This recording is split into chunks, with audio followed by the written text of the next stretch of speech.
applied to 5 universities, but like I told you guys, I had my eye on Cambridge, but I applied to 4 other universities. They all got back to me, but I was waiting on Cambridge. Okay.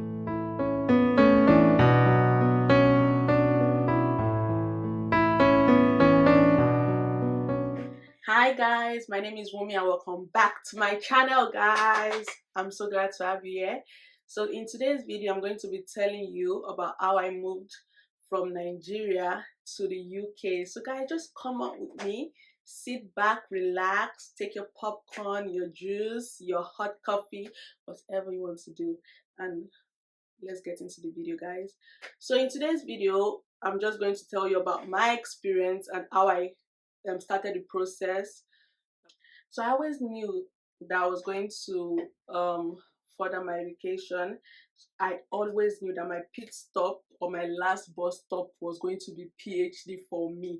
No more, no less. So after uni, since I'm a lawyer, I had to go to law school, and after law school, my NYSC. So after NYSC, I definitely knew I was going to go for my master's, but where was I going to do my master's? I was always thinking, I never thought about traveling abroad because I've never been outside of Nigeria. I've not even been to any other African country, which is actually kind of disappointing. So this is my first time away from home, and when I was thinking about my master's, it never crossed my mind to go outside of the country. I always thought Nigeria, and if I was going to do it in Nigeria, why Nigeria if not the university I graduated from? So I did my research. I went online, checked for the fees. It was so inviting. It was like super cheap. I was like, wow, this is extremely affordable. I think I talked to my dad about it, and we had a discussion, and my dad actually had like a sum of money that he wanted to give me for masters, and I was just thinking, oh, this money is so much. I'm going to live my life. I'm going to pay for my fees with ease. I'm going to buy a new car, a Lexus, by the way, because I love Lexus. Oh my gosh. So I'm going to buy my Lexus Jeep. Is it a Jeep? I don't know.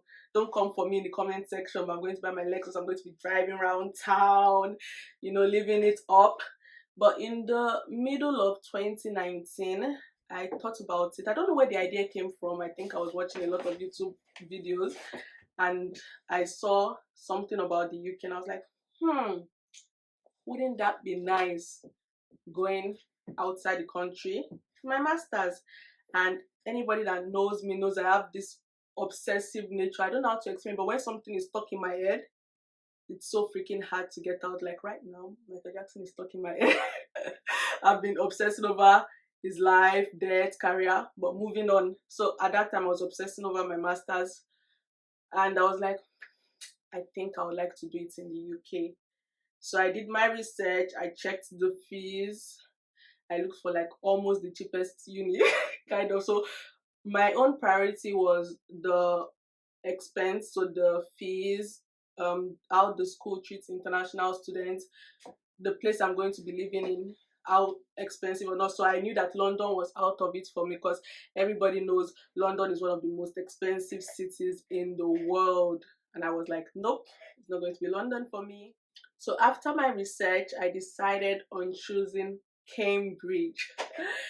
And that was it for me, Cambridge. I knew that I was not going to go anywhere but Cambridge. I have my reasons that I'll share it with you guys later, either in this video or in the next. So just stay tuned, okay?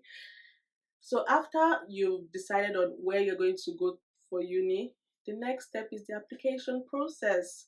So different unis have different requirements, but generally the following I'm going to list out is what they usually ask for. So the first thing you need is your birth certificate.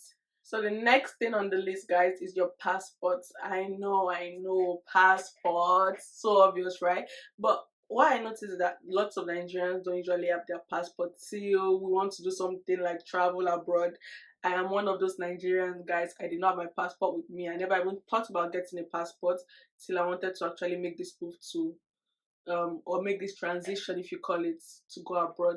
So just go to your nearest immigration office, get your passport, and we'll move on to the next thing on the list, which is your reference letters. Yes, guys, 2 letters. So you need one from, if you are working, you need one from your boss, and the next one, the other one will be from your lecturer. But if you have been a student all your life, you just need to get two separate reference letter from each lecturer, if that makes sense. Okay, cool. So the next on my list, guys, is evidence of English competency. So for this, you will need your WAEC or NECO. Most universities in the UK accept WAEC or NECO as an evidence of English competency, but there are few universities over here that would require you to have your IELTS or your TOEFL. So you just need to make your research and know what university you are going to, what the university requires you to have. Would they accept WAEC or NECO, or would they demand for you to write your IELTS or your TOEFL? Now, the next on my list is your personal statement. Now, for this, I feel like personal statement is more in depth and you need lots of ticks. You need lots of tricks and tips from my little goodie bag. So if you need more about this, just write it down in the comment section and I'll give you more. I'll give you like a lengthy video on this, okay guys? Now the next on my list, guys, is your academic transcripts and copies of your degrees, okay? Now for my undergraduate, I know you're just getting into university, so you technically can't send copies of your degree, but don't worry. What if you send your O levels and your A level, you are good. But this last step is for the postgraduate people, okay? So for you guys, you will need to send a copy of your transcript to your university and also photocopies of your degrees. Now for the lawyers in the house, you would need to also send copy of your call to bar certificate. Okay guys, now that we have all that we need ready, it's time to apply. Just go to your university's website. Every university or most universities have an online website for you to apply from. So just go there, click on the apply button, and my advice to you would be to apply to multiple schools. So I personally applied to 5 universities, but like I told you guys, I had my eye on Cambridge, but I applied to 4 other universities. They all got back to me, but I was waiting on Cambridge. Okay, so guys, just click on the apply button and constantly check your email, because they are going to pop in a message for you telling you that you've gotten your on or your conditional offer. Sorry about that. Now guys, I know that a lot of you might be busy. I was busy also, so I'm going to give you a really good tip that's going to be so helpful to you.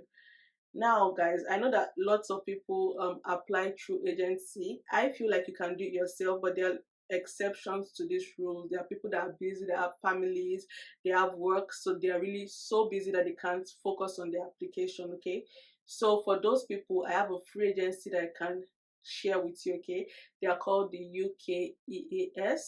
I think they have branches in Abuja, Lagos, and I think Port Harcourt. Okay, so you guys can just go to their office, just Google UKEAS, and it's going to show up. The agency is going to show up. These people are paid for by the university, so you don't need to worry about payment. They're going to give you every advice you need about applying to the UK, and they also help people that are thinking of applying to Canada also. So you know the options are very open for you guys.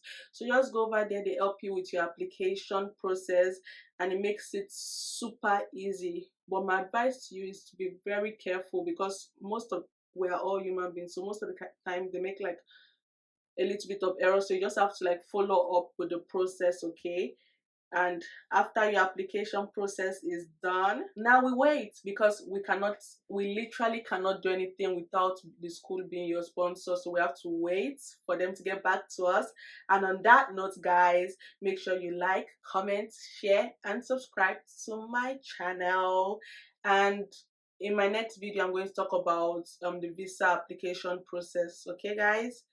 And please put down anything you want me to talk about in the comment section. I'm going to get through to it. I'm going to make a video about it, and I will see you in the next one guys. Bye.